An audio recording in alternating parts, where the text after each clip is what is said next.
अमेरिकी राष्ट्रपति Donald Trump ने कहा है कि ईरान पर प्रस्तावित सैन्य हमला फिलहाल टाल दिया गया है। उनके मुताबिक ईरान और कुछ मिडिल ईस्ट देशों की तरफ से समझौते का प्रस्ताव आने के बाद उन्होंने ये फैसला लिया है। ट्रंप ने सोशल मीडिया पर पोस्ट कर दावा किया कि अमेरिका ईरान पर बड़े सैन्य हमले के लिए पूरी तरह तैयार था। उन्होंने दावा किया कि समझौते की रूपरेखा पर सहमति बनी है, जिसमें हॉर्मुज स्ट्रेट को तुरंत खोलना और ईरान के परमाणु खतरे को खत्म करना शामिल है। ट्रंप ने यह भी कहा है कि इजराइल भी इस फैसले में अमेरिका के साथ है। इससे पहले आपको याद होगा, एक्सियोस की रिपोर्ट में दावा किया गया था कि सऊदी अरब के क्राउन प्रिंस मोहम्मद बिन सलमान ने ट्रंप से फोन पर बात कर ईरान पर संभावित बड़े हमले को टालने और संयम बरतने की अपील की थी। तो अब ईरान अमेरिका के बीच क्या होने जा रहा है? क्या वाकई अब युद्ध खत्म हो जाएगा या बार बार जो डोनाल्ड ट्रंप यू टर्न लेते हैं फिर से एक बार उसकी स्टोरी देखने को मिलेगी? आइए समझते हैं इस वीडियो में। नमस्कार, मैं हूं आकांक्षा और आप देख रहे हैं न्यूज़ 18 का डिजिटल प्लेटफॉर्म। सबसे पहले आपको बीते 24 घंटे के 5 बड़े अपडेट्स बताते हैं। तो अमेरिका ने मिडिल ईस्ट छोड़ने की एडवाइजरी जारी की है। अमेरिका विदेश विभाग ने अपने नागरिकों से कहा है कि अगर सुरक्षा हालात और बिगड़ते हैं तो वो पश्चिम एशिया छोड़ने की तैयारी रखें। एडवाइजरी ट्रंप के ईरान पर कड़ी कार्रवाई की चेतावनी के बीच जारी की गई। दूसरा बड़ा अपडेट, ईरान ने कहा है कि हर अमेरिकी हमले का उसी तरह जवाब देंगे। ईरानी विदेश मंत्री अब्बास अराक्ची ने एक बार फिर कहा है कि तेहरान किसी भी अमेरिकी सैन्य हमले का जवाब देने के लिए पूरी तरह तैयार है। उन्होंने पाकिस्तान और तुर्की के नेताओं से बातचीत में भी यही मैसेज रिपीट किया है। तीसरा बड़ा अपडेट, अमेरिका के पास इजराइल की रक्षा के लिए संसाधन कम पड़ रहे हैं। वॉशिंगटन पोस्ट की एक रिपोर्ट के मुताबिक अमेरिकी सेना के वरिष्ठ जनरल ने पेंटागन को चेतावनी दी है कि ईरान के लगातार हमलों से इजराइल की रक्षा के लिए मौजूदा नौसैनिक संसाधन पर्याप्त नहीं है। इधर जयशंकर ने ईरान से कहा है कि कारोबारी जहाजों को निशाना न बनाएं। भारत के विदेश मंत्री एस जयशंकर ने ईरानी विदेश मंत्री से फोन पर बात की और कारोबारी जहाजों और नाविकों की सुरक्षा सुनिश्चित करने की अपील की है। सरकार ने बताया कि पश्चिम एशिया संघर्ष में अब तक 16 भारतीयों की मौत और 75 लोग घायल हुए हैं। पांचवा बड़ा अपडेट, अमेरिका इजराइल में 40 रिफ्यूलिंग विमान तैनात करेगा। इजरायली मीडिया के मुताबिक अमेरिका बेन गुरियन एयरपोर्ट पर 10 और रिफ्यूलिंग विमान भेज रहा है। इसके बाद वहां ऐसे विमानों की कुल संख्या करीब 40 हो जाएगी, जिससे क्षेत्र में अमेरिकी सैन्य तैयारियां और मजबूत होगी। देखिए, अमेरिकी राष्ट्रपति डोनाल्ड ट्रंप और सऊदी अरब के क्राउन प्रिंस मोहम्मद बिन सलमान ने फोन पर पश्चिम एशिया के ताज़ा हालात और उनके क्षेत्रीय और व्यावसायिक असर पर चर्चा की है। सऊदी प्रेस एजेंसी एसपीए के मुताबिक सऊदी क्राउन प्रिंस ने कहा है कि तनाव कम करने के लिए बातचीत को प्राथमिकता देना जरूरी है।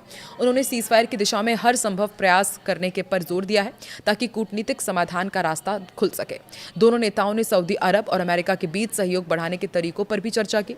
मिडिल ईस्ट में लगातार सैन्य कार्रवाई के बीच Center for Strategic and International Studies की रिपोर्ट में यह दावा किया गया है कि अमेरिका के पास मिसाइल रोकने वाले इंटरसेप्टर तेजी से कम हो रहे हैं।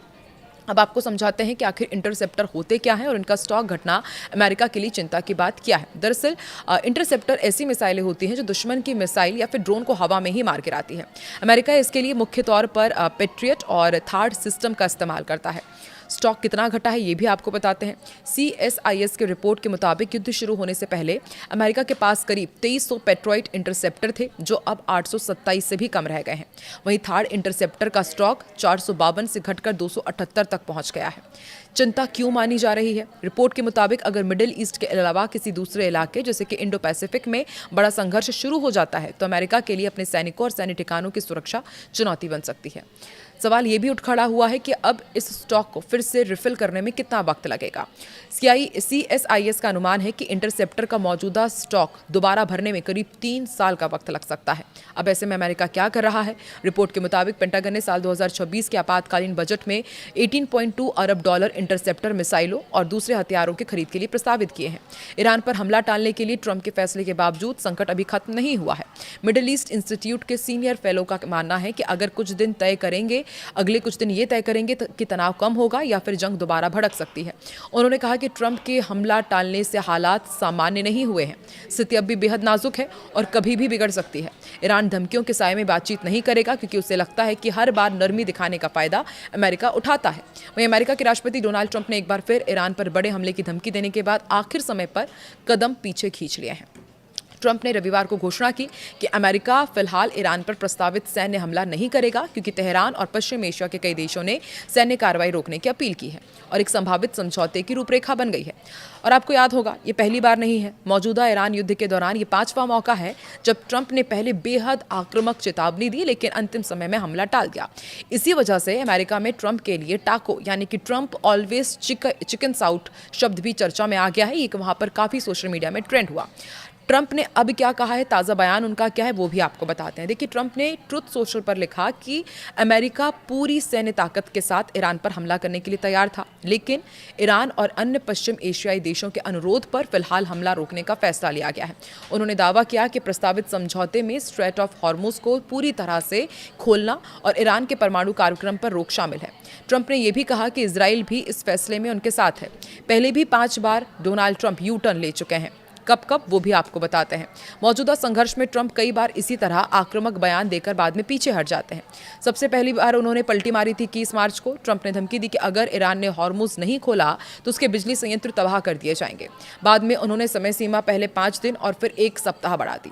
फिर 1 अप्रैल को भी आपको याद होगा, ट्रंप ने कहा कि ईरान नहीं माना तो उसे स्टोन एज में पहुंचा देंगे, लेकिन हमला नहीं हुआ। फिर 7 अप्रैल को फिर ट्रंप ने चेतावनी दी कि आज रात पूरी सभ्यता खत्म हो जाएगी। सभी को लग रहा था कि शायद डोनाल्ड ट्रंप परमाणु हमला ना कर दें, लेकिन अगले ही दिन पाकिस्तान की मध्यस्थता से अस्थायी युद्ध विराम हो गया। फिर 4 मई को भी आपको बयान याद होगा डोनाल्ड ट्रंप का। ट्रंप ने हॉर्मुज में फंसे जहाजों को निकालने के लिए ऑपरेशन प्रोजेक्ट फ्रीडम का ऐलान किया, लेकिन 2 दिन बाद ही इसे रोक दिया गया।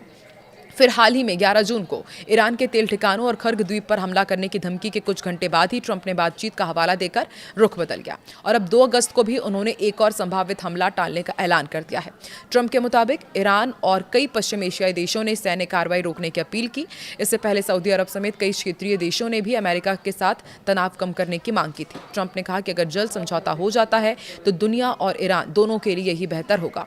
एक्सियोस की रिपोर्ट के मुताबिक ट्रंप से सऊदी क्राउन प्रिंस मोहम्मद बिन सलमान ने भी बात की थी और हमला ना करने को कहा था। हालांकि उन्होंने ये भी साफ किया कि अगर बातचीत विफल रही तो अमेरिका फिर से सैन्य विकल्प अपनाने से पीछे नहीं हटेगा। तो अब एक बार फिर से डोनाल्ड ट्रंप ने कहा है कि समझौते की कोशिश की जा रही है और जो दुनिया के साथ साथ ईरान के लिए भी काफ़ी अच्छा होगा। लेकिन इस वक्त डोनाल्ड ट्रंप खुद परेशान है। उन्हें अपने देश से भी लगातार विरोध का सामना करना पड़ रहा है और जिस तरह से लगातार ये जानकारी मिल रही है कि अब उसकी उतनी ताकत नहीं बची है जितना वो पहले ताकत के साथ ईरान से लड़ रहा था। तो अब आपको क्या लगता है, क्या एक बार फिर से डोनाल्ड ट्रंप अपने इस बयान से पलटी मारेंगे, क्या फिर से यू टर्न लेंगे और एक बार फिर से ईरान और अमेरिका के बीच युद्ध देखने को मिलेगा जिसका खामियाजा हर बार की तरह पूरी दुनिया को उठाना पड़ेगा? और भारत को भी कमेंट सेक्शन पर अपनी राय ज़रूर दें।